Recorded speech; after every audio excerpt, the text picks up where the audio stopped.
आज गोल्ड और सिल्वर कल की भारी बिकवाली के बाद संभलने की कोशिश कर रहा है। हालांकि गोल्ड शुरुआती रिकवरी के बाद फिर से लाल निशान में आ चुका है, लेकिन चांदी में अभी भी थोड़ी खरीदारी जरूर दिख रही है। लेकिन दिन के ऊपरी स्तरों से देखें तो थोड़ा हल्का बाजार जरूर हुआ है। गोल्ड का भाव 75,200 के आसपास है, हल्की गिरावट दिख रही है।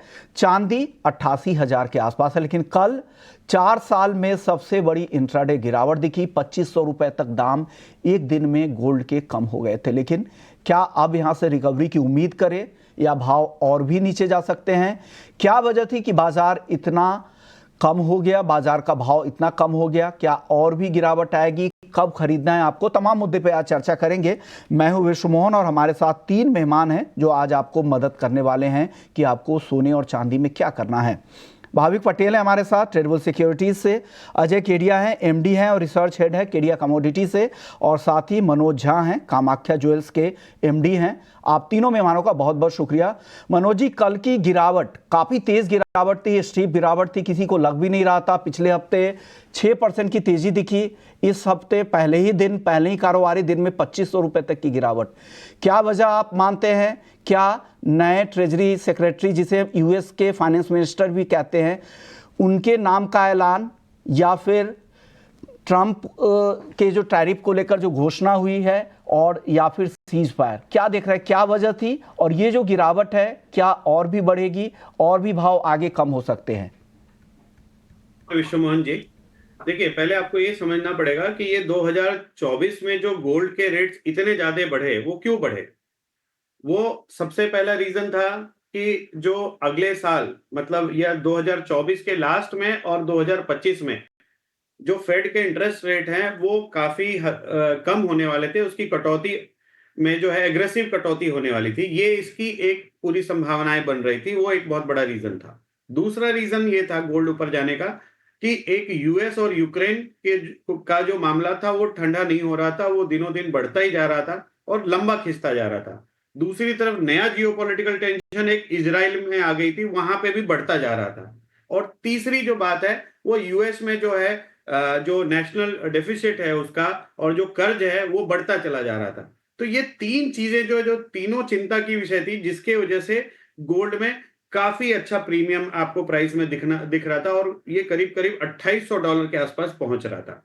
अब जब ट्रंप आ गए हैं तो ये सब सब चीजें पूरा रिवर्स हो रहा है। सबसे पहला ये लेते हैं कि ट्रंप की जो पहले अभी नीति आई है, और ऐसा आई नहीं है, सॉरी, जो लोग सोच रहे हैं और जो हमेशा जिसके लिए वो वोकल रहे हैं कि they are vocal for America, और उसके लिए उन्होंने जो सबसे पहला अभी देखा है कि उन्होंने कनाडा और मेक्सिको का उनका पहला दिन यही होगा जब वो बैठेंगे, तो वो 25% तक जो है वो टैरिफ कम करेंगे। चाइना से वो 10% बढ़ाएंगे, सॉरी, चाइना का टैरिफ जो है 10% बढ़ा देंगे। मतलब जो भी सामान आएगा यूएस में वो और भी महंगा होगा। नोट, उससे क्या होगा, इन्फ्लेशन बढ़ेगी। आपको वहां पे इन्फ्लेशन बढ़ेगी तो आपका जो रेट, ये हायर रेट है फेड का, वो लॉन्गर रहेगा, लंबे समय तक रहेगा। तो वो चीजें खत्म हो रही है। दूसरी बात है, जो ट्रंप है वो उनके आने से ऐसा माना जाता है कि वो कई बार वोकल रह चुके हैं अपने इलेक्शन कैंपेन में भी, कि जो हम वित्तीय सपोर्ट जो है यूक्रेन को दे रहे थे और जो टेक्निकल सपोर्ट दे रहे थे इतने आर्म्स के साथ, वो यूएस में उसके से जो डेफिसिट है, नेशनल डेफिसिट है, वो बढ़ता जा रहा था। तो उस चीज को वो विड्रॉ करना चाहेंगे, और जब वो विड्रॉ करेंगे तो कहीं ना कहीं रशिया और यूक्रेन का जो मामला है वो आपको ठंडा होता हुआ नजर आएगा। तीसरी बात अब आ गई इधर इजराइल इजराइल और लेबनान। यहाँ पे भी अब उनकी जो कैबिनेट है वहां पे वोटिंग होनी है, और ऐसा माना जा रहा है कि वो वोटिंग जो होगी वो सीज फायर के लिए वोटिंग होगी, और कहीं ना कहीं उस वो सीज फायर होता हुआ नजर आ रहा है वहां पे। और सबसे बड़ी बात है, जो अभी वीकेंड पे जो इनके कैबिनेट नए फाइनेंस मिनिस्टर बन रहे हैं, वो उनका ऐसा हमेशा से सोच रहा है कि कभी भी इन जो यूएस का जो डेफिसिट है, नेशनल डेफिसिट है, उसको कम करना चाहिए। और उनका टारगेट है कि 2028 तक जीडीपी का 3% तक डेफिसिट ले आवे वो, और कर्ज कम करें। तो ये जितनी भी चीजें हैं, ये इसमें से सब की सब चीजें जो है वो कहीं ना कहीं गोल्ड को के ऊपर दबाव डालती है। जो लास्ट वीक आपने $147 का जो जंप दिखा, वो इसलिए कि जो हमारे पुराने प्रेसिडेंट थे यूएस के, जो अभी भी हैं चेयर पे, अब जब उनका कार्यकाल खत्म हो रहा है, बाइडेन, वो उन्होंने एक बड़ा सपोर्ट दे दिया यूक्रेन को कि रशिया के ऊपर अटैक करने के लिए, जो इतने दिनों से उन्होंने जो मिसाइलें और जो बम्बार्डमेंट नहीं की थी, वो काफी अंदर तक उनसे करवाई गई, जिसका रिटेलिएशन से जो है आपको गोल्ड का प्राइस में एकाएक स्पाइक दिखा। तो ये मैं पहले भी आपके चैनल पे बता चुका हूं कि वो एक टेम्पररी था। अभी ट्रंप के आने से सब सिचुएशन चेंज हो जाएगी, और ये जितने भी आपको बातें मैंने बताई है, इससे कहीं ना कहीं गोल्ड पे काफी दबाव आएगा, और मुझे लगता है कि गोल्ड में थोड़ी सी दबाव की और बन सकती है, जैसा जैसा ट्रंप अपनी ऑफिस को संभालेंगे, और आपको जनवरी 15-20 तक काफी हद तक गोल्ड में दबाव दिख सकता है। हालांकि मनोज जी, दर्शक ये जानना होगा कि ये दबाव कहां तक, कितनी संभावना है, क्योंकि शादियों का सीजन चल रहा है, एक महीने में 50 लाख शादियां हैं, तो जिन लोगों के पास वक्त होगा, हालांकि मैं ज्वेलर से इस तरह के सवाल नहीं पूछता हूं कि भाव कहां तक नीचे जा सकते हैं, क्योंकि ये काम एनालिस्ट और रिसर्च का है, लेकिन आप भी रिसर्च करते हैं, इसलिए मैं आपसे पूछना चाह रहा हूं कि कहां तक भाव नीचे आ सकते हैं, घरेलू बाजार के हिसाब से बताइएगा सर।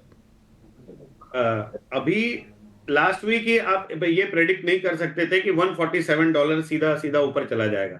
$147 ऊपर जाने का मतलब है करीब करीब 5,000 के आसपास का गेन हो जाता है। तो जो अभी बाइडेन है, उनकी कोई भी जाते जाते उन्होंने कुछ और भी कोई कहानी ऐसी रच दी, तो गोल्ड में इमीडिएटली आपको बाउंस बैक देखने को मिल सकता है। तो ये जो मैरिज सीजन है, इस समय आपको गोल्ड में काफी फ्लक्चुएशन दिख सकता है। तो मेरा अर्ज तो लोगों को यही रहेगा कि गोल्ड के भाव पे दबाव बनने के लिए वो ना इंतजार करें, वो अपनी खरीदारी जरूर कर लें, क्योंकि अभी जो है काफी वोलेटाइल रहेगा, और आपकी शादी के गोल्ड रेट के लिए नहीं रुकेगी। आप गोल्ड जब आप शायद खरीदने जाएंगे, तो हो सकता है यहां से वापस आपको $150 का जंप मिल जाएगा। तो अभी काफी वॉलेटाइल सीजन रहेगा। तो मुझे ऐसा लगता है कि जो शादी के लिए जो खरीदना चाहते हैं, वो इमीडिएट बेसिस पे अपना खरीदारी कर लें, कि नीचे मिले ना मिले, अगर कहीं ऊपर मिला तो उनको और काफी नुकसान हो जाएगा। नो डाउट थोड़े दिनों में आपको गोल्ड में थोड़ा दबाव देखने को मिल सकता है। ओके, तो ये आपका व्यू है गोल्ड को लेकर। चलिए, चांदी पे भी आपसे बातचीत होगी, हमारे साथ दो और मेहमान हैं, उनकी राय ले लेते हैं। केरिया जी, फंडामेंटल्स की काफ़ी चर्चा हो गई, कई सारे फैक्टर्स हैं जो यहाँ पर दबाव बना रहे हैं। हालांकि जो सबसे बड़ा फैक्टर है, जो मार्केट के इनसाइडर्स कह रहे हैं कि वो स्कॉट बेसेंट के आने की खबर से भी काफ़ी दबाव बना है, क्योंकि यूएस का डेट लेवल काफ़ी एक चिंताजनक बात है, और उन्होंने साफ कहा है कि डेफिसिट स्पेंडिंग घटाने पर उनका काफ़ी फोकस होगा। क्या लग रहा है, आप बताइए गोल्ड को लेकर, अगर जो खरीदार है उनको क्या इंतजार करना चाहिए, एक महीने का आपका क्या आउटलुक है, नीचे का रेंज आप क्या देखते हैं गोल्ड में एमसीएक्स पर, और ऊपर का रेंज क्या हो सकता है? नमस्कार विश्वमन जी। नमस्कार सर। देखिए, जैसे पिछले साल जो फैक्टर्स मैंने बताए थे, वो मैं अभी भी कैरी ऑन कर रहा हूँ। जैसे हम बोल रहे थे 24 में 2400 सोना, तो हमने एग्जैक्टली देखा 2400 तोड़ के 2800 चले गया था, और मुझे लगता है अभी भी 2400 सोना। क्यों? क्योंकि मार्केट में जो अगला साल रहेगा वो काफी बड़ा वोलेटाइल वाला रहेगा। मंदी अभी भी नहीं करनी चाहिए, बिकॉज मार्केट के अंदर जो फैक्टर्स है वो 2025 के फर्स्ट हाफ तक पॉजिटिव रखेंगे। हमने रिसेंटली देखा गोल्डमैन सैक्स का भी जो अपडेट है वो भी $3000 है। जिम रॉजर बता रहे हैं कि जो पॉलिसी होने वाली है डोनाल्ड ट्रंप की, वो कहीं ना कहीं एग्रेसिव इन्फ्लेशन को हाइप करेगा। जो टैरिफ की हम बात कर रहे हैं, उससे इन्फ्लेशन बहुत ही ज्यादा हाइप होगा, उस केस में भी गोल्ड को सपोर्ट मिलेगा। नो डाउट एक धक्का जरूर लगा है कि जो रेट कट्स हम 0.5 देख रहे थे, उसमें थोड़ी कमी आएगी, ये मैंने पहले भी आगाह किया था, बट ये टेम्पररी फॉल है। 10 दिसंबर से लेकर आप 10 दिसंबर से लेकर 5 जनवरी तक देखेंगे तो मार्केट बिल्कुल सुस्त हो जाएगा, रेंज बाउंड रहेगा, बिकॉज हॉलीडे मोड पे है। तो मुझे लगता है दिसंबर तक की बात करें तो मार्केट एक दायरे में ट्रेड करने वाला है, जहां पे नीचे में 73,574 के नीचे सस्टेनेबल बिल्कुल नहीं है।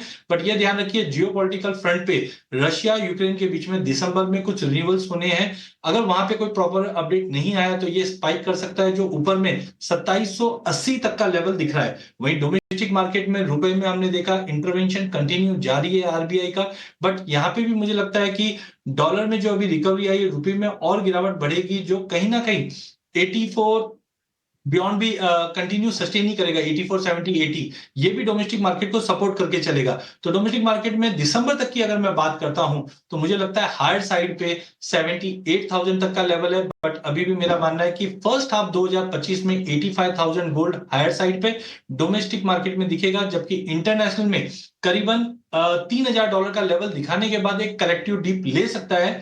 बट गोल्ड सिल्वर रेशियो में मुझे लगता है 90 के ऊपर सस्टेन नहीं करेगी, तो जो प्रोबेबिलिटी बनेगी वो गोल्ड की जगह चांदी की ज्यादा बनेगी। बट $3,000 और 85,000 ये मुझे लगता है कि अगले साल फर्स्ट हाफ में दिखेगा, सेकंड हाफ थोड़ा करेक्शन वाला रहेगा, बट दिसंबर तक आराम से 78,000 और ऊपर में अगर हम इंटरनेशनल की बात करें तो आई थिंक 2720 2740 के जोन में हम स्टेबल देखेंगे प्राइजेस को। 2740 दिसंबर का टॉप लेवल होगा। नीचे में जब भी गिरावट मिले, अब नीचे में आपको खरीदारी की हमें एकदम से लोअर लेवल पे ही चाहिए, बहुत मुश्किल है, तो धीरे धीरे खरीदारी कर सकते हैं, गिरावट का फायदा आप यहां पर उठा सकते हैं। लेकिन फर्स्ट हाफ में 2025 के फर्स्ट हाफ में 85,000 रुपए तक भी सोना जा सकता है, ऐसा केरिया जी मानते हैं। आप भाविक, फंडामेंटल्स की काफी चर्चा हो गई, टेक्निकली कैसा दिख रहा है गोल्ड का मार्केट, आज के लिए कैसा दिख रहा है, पूरे हफ्ते के लिए कैसा दिख रहा है चार्ट पर? ये good morning. Good morning sir. देखिए, कल हमने देखा कि $90 की जो गिरावट आई है वो नवंबर 2020 के बाद सबसे ज्यादा है, और उसका एक रीजन है कि जो former hedge fund treasury Scott Bessent है, उसको ट्रेजरी के हेड बनाए और वो थोड़े फिस्कल हॉक माने जा रहे हैं। तो आगे जाके एक्सपेक्टेशन है कि वो थोड़ा फिस्कल डिसिप्लिन जरूर से लगे, इसको यूएस की जो डेफिसिट है वो थोड़ा कम हो सकता है, जो गोल्ड के लिए नेगेटिव है। और दूसरा हमने देखा कि सीज फायर अभी बात चल रही है लेबनान की, तो उसकी वजह से भी थोड़ा बहुत जियोपॉलिटिकल टेंशन कम हुआ है। तो मुझे लग रहा है कि ये जो करेक्शन है वो आई थिंक एक दिन कंटिन्यू रह सकती है, बट आगे जाके अगर यूक्रेन और रशिया का इम्पैक्ट रहता है तो थोड़ा और वहां से टेंशन बढ़ता है, तो मुझे लग रहा है तेजी ही देखने को मिल सकती है। तो मुझे भी लग रहा है कि एक वीक से 15 दिन में ज्यादा करेक्शन नहीं हो सकती। मैक्सिमम टेक्निकली भी अगर देखें तो 74 से 73,500 तक के नीचे के लेवल दिख रहे हैं, और ऊपर देखें तो आई थिंक 78,000 के लेवल्स अभी भी इंटैक्ट है।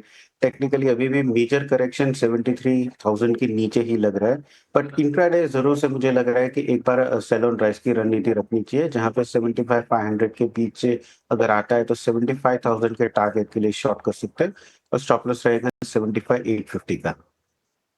जो भी यहाँ पे एक्सपर्ट्स हैं उनको लगता है लंबी अवधि में तो तेजी दिख रही है, लेकिन यहाँ पर इंट्राडे के लिए कॉल या पोजिशनल कॉल यहाँ पे थोड़ी वीकनेस की यहाँ पे ज़रूर आ रही है। 75,000 रुपए तक नीचे भाभी को लगता है कि ये गोल्ड यहाँ पर आ सकता है आज, अगर आज किसी को ट्रेड करना है। इंट्राडे की कॉल है, और स्टॉप लॉस भी आपको स्क्रीन पर दिख रहे होंगे 75,850 का, ये भी ध्यान में रखिएगा। चांदी की बात कर लेते हैं। सबसे पहले मनोज जी आप बताइए, चांदी, हालांकि उस तरह की तेजी भी चांदी में नहीं आई थी जो पिछले हफ्ते जिस तरह की तेजी हम गोल्ड में देख रहे थे, अभी भी करीब 12,000 13,000 रुपए नीचे है रिकॉर्ड से। क्या लग रहा है, चांदी और नीचे आ सकता है? 80,000 तक के लेवल की भी संभावना दिख रही है चांदी में? जी, चांदी नो डाउट लॉन्ग टर्म में गोल्ड से ज्यादा आउट परफॉर्म करेगी, ऐसा मेरा मानना है। उसका सबसे बड़ा रीजन है जो इंडस्ट्रियल डिमांड है चांदी की, वो दिनों दिन बढ़ती जा रही है, और जो सप्लाई है उससे ज्यादा डिमांड आगे आपको देखने को मिलेगा। तो लॉन्ग टर्म में चांदी में काफी तेजी दिखेगी, लेकिन अभी चांदी में वॉलेटिलिटी गोल्ड से भी बहुत ज्यादा रहेगी, और मुझे ऐसा लगता है कि जो बहुत ज्यादा जोखिम नहीं उठा सकते उनको चांदी के ट्रेडिंग से दूर रहना चाहिए, और आपको गोल्ड यहाँ से चांदी और भी 3-4 हजार नीचे तो इजीली आराम से दिख सकता है आपको, और हायर साइड में आपको नए हाई भी आपको चांदी जल्दी ही बनाएगा। ओके, तो नया हाई भी बनेगा और फिर नीचे के लेवल भी दिख सकते हैं आपको। हमने कई एक्सपर्ट से वीकेंड पे बातचीत भी की थी, उनका जो लोअर लेवल है 2025 के लिए, उनको लगता है कि 75,000 रुपए तक भी नीचे की तरफ चांदी आ सकती है, और ऊपर में 1,10,000 से 1,25,000 तक के भी टारगेट आ रहे हैं। तो काफ़ी वॉलेटाइल होगा, एक बड़ा स्विंग आपको देखने को मिल सकता है। तो बेहतर यही होगा, अगर ज़्यादा रिवॉर्ड चाहते हैं तो आप वेट करें, रिस्क ज़्यादा ना लें, जब गिरावट आए फिर आप वहाँ पर स्टेबल मार्केट में एंट्री करें। शुक्रिया मनोज जी, आपने वक्त निकाला, गोल्ड और सिल्वर पे आपने अपनी राय रखी। केरिया जी बताइए, अब चांदी को लेकर टेक्निकली कैसा दिख रहा है चांदी का मार्केट? क्या रेंज आप देख रहे हैं पोजिशनली, और डे ट्रेडर के लिए क्या सलाह है चांदी में आज? देखिए, डे पॉइंट ऑफ व्यू से डेफिनेटली जैसे मनोज जी ने भी कहा, वॉल्टिलिटी एक्सट्रीम होने वाली है, और मैं अभी भी मानता हूं कि वॉल्टिलिटी एक्सट्रीम ही चलेगी, जिस ढंग से वॉल्टिलिटी दिखाई जा रही है। लेकिन अगर लॉन्ग टर्म में मुझे लगता है चांदी ज्यादा स्ट्रांग है, क्योंकि अभी भी गिवन टाइम अगर हम नेक्स्ट 6 महीने की अगर बात करते हैं तो गोल्ड सिल्वर रेशियो 90 के ऊपर जाती हुई टाइमिंग नहीं दिखाई दे रही है, और डाउन साइड में जैसे जैसे ये 70-72 के करीब पहुंचेगी तो चांदी तो आउट परफॉर्म करेगी। जो हायर साइड पे 1.30 तक का लेवल लग रहा है, जो लगभग $38 से $39 होना चाहिए इंटरनेशनल में। जबकि इंटरडे के ट्रेड में मुझे लगता है वॉल्टिलिटी कायम है, इसलिए ऑप्शन के जरिए आप ट्रेड कर सकते हैं, जहां पे फरवरी का 90,000 का जो कॉल है ये लेके चलना चाहिए 3,750 पे। हायर साइड पे 4500 तक का लेवल दिखा सकता है, जबकि अगर आप फ्यूचर में करते हैं तो वॉलेटिलिटी को ध्यान रखिए। 87,400 पे लेके चलना है। 86,700 का स्ट्रिक्ट स्टॉप लॉस लगाइए। इमीडिएट टारगेट तो 88,900 है, बट हो सकता है ऊपर में आपको 89,500 से 89,800 तक का भी लेवल मिल जाए, बट शॉर्ट बिल्कुल नहीं करना है। तो ये सलाह यहाँ पर चांदी को लेकर आ रही है। आप बताइए भाविक, आज अगर किसी को ट्रेड करना है तो क्या करे, बाई करे, सेल करे? इंट्राडे के लिए कॉल बता दीजिए, टारगेट और एसएल बता दीजिए। अभी भी मुझे थोड़ा लग रहा है कि बेरेशो जब तक आई थिंक 91,000 के ऊपर नहीं जाती तब तक intraday trade I think sell on rise की रणनीति रखनी चाहिए, जहाँ पे मार्च कॉन्ट्रैक्ट अराउंड 90,500 पे शॉर्ट कर सकते हैं 89,500 के स्टॉप टारगेट के लिए, सॉरी, और स्टॉप लॉस रहेगा 91,250 का। आई थिंक 91,250 के ऊपर अगर वो सस्टेन करता है चांदी तो हमें थोड़ी तेजी देखने को मिल सकती है। जब तक 91,250 के नीचे है तब तक एक बार सेल कर सकते हैं। तो आज के लिए इंट्राडे के लिए कॉल है 90,500 का। अगर आपको लेवल दिखे, करंट लेवल पे सेल नहीं करना, यहाँ से बाउंस बैक है, ये ध्यान रखिएगा। जो भी एंट्री के लेवल आपको बताए गए हैं उसको फॉलो जरूर कीजिएगा। तो 90,500 का इंतजार करें। अभी 88,000 के आसपास ही भाव है। सेल का जो लेवल भाभी की तरफ से दिए गए हैं, यहाँ से 2,500 रुपये ऊपर का दिए गए हैं, और टारगेट फिर वापस से 89,500 और 91,250 का उस ट्रेड में आपको स्टॉप लॉस लगाना है। करंट लेवल पे सेल नहीं करना है, ये आपके लिए डिस्क्लेमर दिया गया है भाभी की तरफ से। पल्सेस की हमारे साथ दीपक पारिक जी मौजूद भी हैं। शुक्रिया दीपक भाई, आपने वक्त निकाला। सर, दालों की महंगाई कम होती दिख रही है। मैं चना दाल मंडी के भाव देख रहा था, दिल्ली के 7,000 रुपये प्रति क्विंटल के नीचे आ चुके हैं, लेकिन भाव रिटेल में उस तरह का रिफ्लेक्शन दिख नहीं रहा है। क्या वजह है कि रिटेल में वो पास ऑन नहीं हो पा रहा है? तो थैंक यू मुझे इनवाइट करने के लिए। ये काफी चैलेंज रहा है। अगर आप देखेंगे अप्रैल से लेके नवंबर तक, खासकर हम दो दाल की अगर बात करें, अगर हम तुअर दाल और चना दाल, इन दोनों में हमने देखा है कि जब अपसाइड आया, जैसे फॉर एग्जांपल अगर आप तुअर की बात करते हैं तो अगर हम डिपार्टमेंट ऑफ कंज्यूमर अफेयर के ही नेशनल रिटेल प्राइस की बात करें तो अप्रैल में ये 150 के आसपास था। उस टाइम देसी तुअर और लेमन 95 से 105 के बीच में चल रही थी। उसके बाद अगर हम देखेंगे कि जब अप्रैल और जून के अंदर सीवियर अपसाइड आया, तुअर देसी 130 पहुंच गई, तब हमने रिटेल भाव को जून जुलाई के अंदर 167 टच करते हुए देखा। लेकिन उसके बाद अभी उसके अंदर 30% करेक्शन आ गया, लेकिन रिटेल में अगर आप देखेंगे अभी भी 161 के भाव चल रहे हैं। तो ये रिटेल के अंदर definitely department of consumer affair ने on wholesale side, mandi side, तो काफी कंट्रोल किया है प्राइसेस। तो रॉ मटेरियल प्राइसेस शायद तुअर के हों, वो काफी कंट्रोल में रहे हैं, और लेकिन रिटेल के अंदर वो रिफ्लेक्शन नहीं है। ये बात सही है आप जो बोल रहे हैं कि अनफॉर्चुनेटली जो कंज्यूमर को उसका जो फायदा होना चाहिए था वो नहीं है। अब चने की बात करते हैं। चना भी हमने देखा था कि सितंबर अक्टूबर के अंदर एक समय था कि जब वो 81, 82, 83 के आसपास पहुंच गया था अलग अलग मंडियों के अंदर और अलग अलग मार्केट्स के अंदर। उस टाइम अगर देखेंगे तो 94 टू 95 के आसपास रिटेल चना दाल का भाव डोका के वेबसाइट के हिसाब से था। लेकिन आज चने के अंदर सब्सटेंशियल करेक्शन है, 10 रुपये 11 रुपये घट गया है, लेकिन अभी भी रिटेल के अंदर वो करेक्शन नहीं है। तो अगर हम सिर्फ एक मसूर और मूंग दाल छोड़ दें जिसके ऊपर गवर्नमेंट का कोई इंटरवेंशन नहीं था, वहां पे काफी स्टडी रहा है प्राइसेस। एक अप्रैल में 124 था, 127 तक गया आपका उड़द दाल, और फाइनली अभी आप 125 के आसपास है। मूंग में भी यही है, 114 से लेके 117 के बीच में ही रहा है। लेकिन चना और तुअर के अंदर जो आपका रॉ मटेरियल का प्राइस गिरा है, उसके सामने रिटेल का प्राइस मुझे लगता नहीं है कि मतलब कुछ भी गिरा है। मतलब it is very minute correction, लेकिन जितना जो रॉ मटेरियल का भाव गिरा है जितना रिटेल दालों का भाव नहीं गिरा है, और उसके कारण कंज्यूमर को कोई फायदा नहीं हुआ है जब रॉ मटेरियल के भाव गिरे हैं उसके बाद भी। क्या करना चाहिए, क्योंकि अप्रैल से देखें तो आप वहां के भाव से अगर आप देखें, स्पॉट के प्राइसेस देखें तो काफी नीचे दिख रहे हैं चने के, तुअर के, लेकिन उस ग्राहकों को फायदा देने के लिए क्या करने की जरूरत है, क्या कदम उठाने की जरूरत है? इसमें क्या हुआ है कि बिकॉज अगर डिमांड डिस्ट्रक्शन हुआ है तो रिटेल सेक्टर के अंदर जितने इंटरमीडियरीज हैं उन्होंने वॉल्यूम के सामने प्रॉफिटेबिलिटी बढ़ाने की कोशिश की है। तो कोई भी करेक्शन के बाद रिटेल के अंदर भाव नहीं गिराए गए हैं। जब रिटेल में अगर आप भाव नहीं गिराएंगे तो डेफिनेटली आप देखेंगे कि रिटेल साइड के जो की प्लेयर्स हैं उनके अंदर पर केजी प्रॉफिट बढ़ा है। शायद ओवरऑल प्रॉफिट उनका अगर देखा जाए volume multiply by the profitability तो शायद ज्यादा डिफरेंस नहीं आया, लेकिन उन्होंने डेफिनेटली करेक्शन नहीं किया है। प्राइसेस इतनी नहीं गिराई है जितनी है ना उनको होलसेल के अंदर जो दाल मिल रही है उस प्राइसेस के कंपैरिजन में। तो हमको शायद रिटेल रिटेलर को को जो थोड़ा पुश ग्राहकों करना तक चाहिए बेचने रिटेल वाले प्लेयर्स को। रिटेलर है उसको वो भाव पास ऑन नहीं कर रहे हैं क्या? जी नहीं, बिल्कुल नहीं कर रहे हैं। बिल्कुल। कर रहे हैं तो भी वेरी नॉमिनल, अगर है ना 10% अगर रॉ मटेरियल या होलसेल भाव गिरते हैं तो वो 2% आगे पास ऑन कर रहे हैं। की बात है। और अभी देखिए स्पॉट के प्राइस दिल्ली की मंडियों का कल का भाव है 6900 रुपए प्रति क्विंटल के आसपास चने का भाव है। और भाव तो अप्रैल से अगर आप देखें तो ज्यादा ही दिख रहे हैं वहां पर रिटेल में, यहाँ पर तो कोई पास ऑन नहीं हो रहा है। और इसके बाद अगर सरकार का हस्तक्षेप होता है तो फिर वो कहते हैं कि सरकार यहाँ पर सख्ती कर रही है। अगर आप ग्राहकों को पास ऑन नहीं करेंगे तो पूरे वैल्यू चेन में ये डिस्टर्बेंस पैदा होती है, फिर सरकार यहाँ पर संज्ञान लेती है, फिर वहाँ पे सख्ती बरतती है, फिर आप सवाल उठाते हैं। शुक्रिया दीपक जी, आज वक्त कम है, ज़्यादा बातचीत नहीं हो पाई, लेकिन आपने रख दिए जो ये सही मुद्दा था, जो ग्राहकों को फ़ायदा होना चाहिए वो फ़ायदा नहीं मिल रहा है। और दालों की महंगाई की इतनी चर्चा हो रही है, उसके बाद भी अगर ग्राहकों को नहीं करेंगे तो डेफिनेटली आने वाले समय में और सख्त कदम उठाए जाएंगे।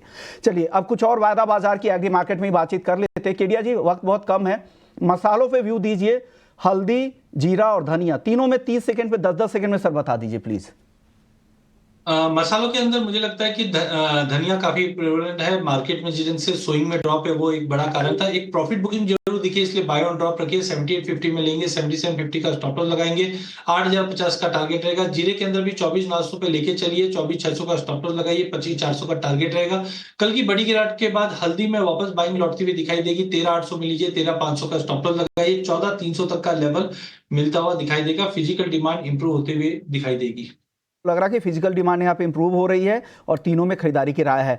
आपको भी लग रहा है खरीदना चाहिए? क्या खरीदना पसंद करेंगे भाविक जी मसालों में? जी मसालों में मुझे एक धनिया अच्छा लग रहा है, वो भी 7750 के करीब बाय कर सकते हैं, 8050 के टारगेट के लिए, और स्टॉप लॉस रहेगा 7650 का। प्रिया, भाविक आपका, केडिया जी आपका, आप लोगों ने वक्त निकाला और नॉन एग्री और एग्री मार्केट पे अपनी राय रखी। मुनाफे की मंडी को यहीं समेटेंगे।